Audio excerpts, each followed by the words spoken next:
Welcome to the Wolftooth GeoShift headset installation guide. To install your new Wolftooth GeoShift headset, you are going to need bicycle-specific grease, a crown race setting system to install the crown race onto your fork, including a hammer and the correct size adapter. We are using the Wolftooth crown race installation adapter.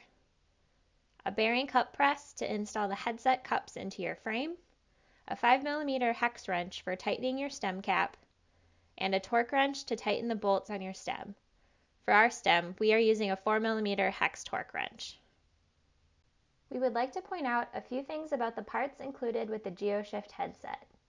We've included a star nut, but if you are using your existing fork, chances are you probably already have one installed. If you are using a new fork, only install it if your steerer tube is metal.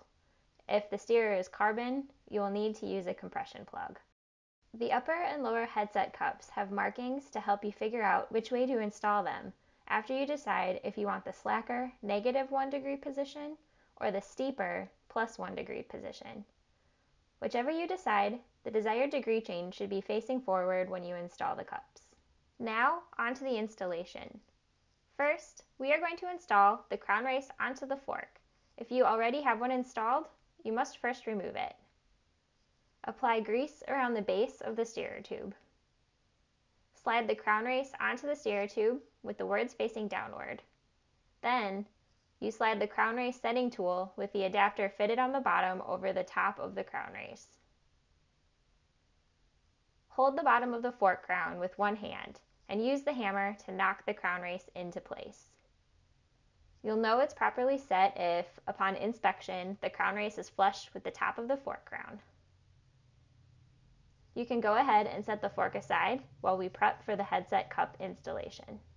Because the GeoShift Angle headset has an offset that allows for you to change the geometry of your bike, you have to take care to line up the headset cups correctly into your head tube, so it's helpful to find and mark the center line of your head tube.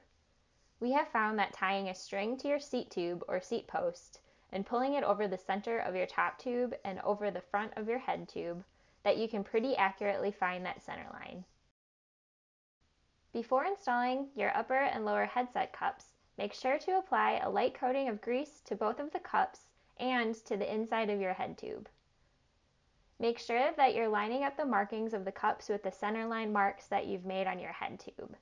As you can see, we are looking for a slacker geometry on Mike's Ibis Ripley, so we have the -1 degree marking lined up with the front of the head tube. We aren't showing it, but we've done the same with the lower cup. With the correct markings lined up, go ahead and install the upper and lower headset cups, one at a time, using the bearing cup press.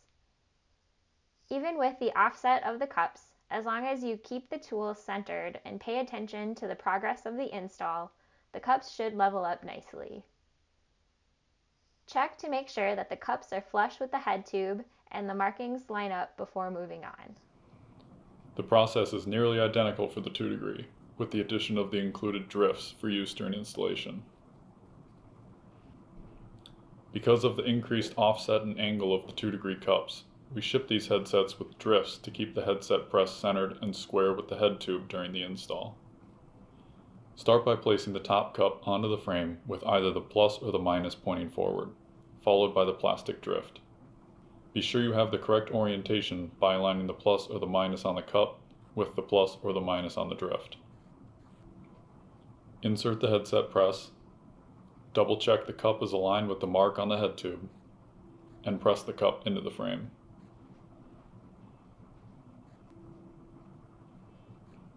Next, install the bottom cup.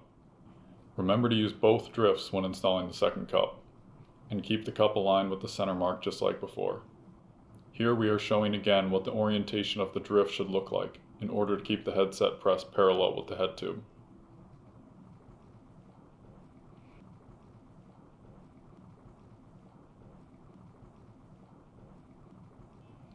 Press the cup in, check that both cups are flush with the head tube, and you're ready to continue.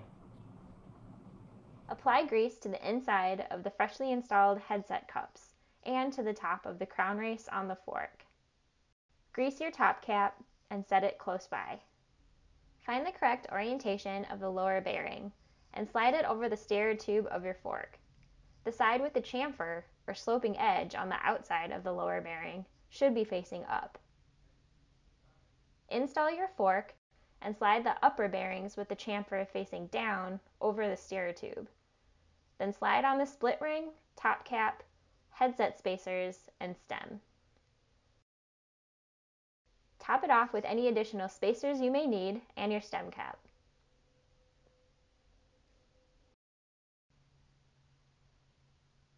Tighten your preload bolt just enough to pull everything together with no play without crushing your bearings.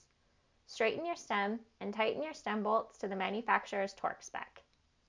If you find that the top cap of the headset rubs your head tube or your upper headset cup, and you are feeling resistance when you have everything just tightened enough, you can use any number of the 3 shim washers included with your headset between the top cap and your upper bearing to add a little height.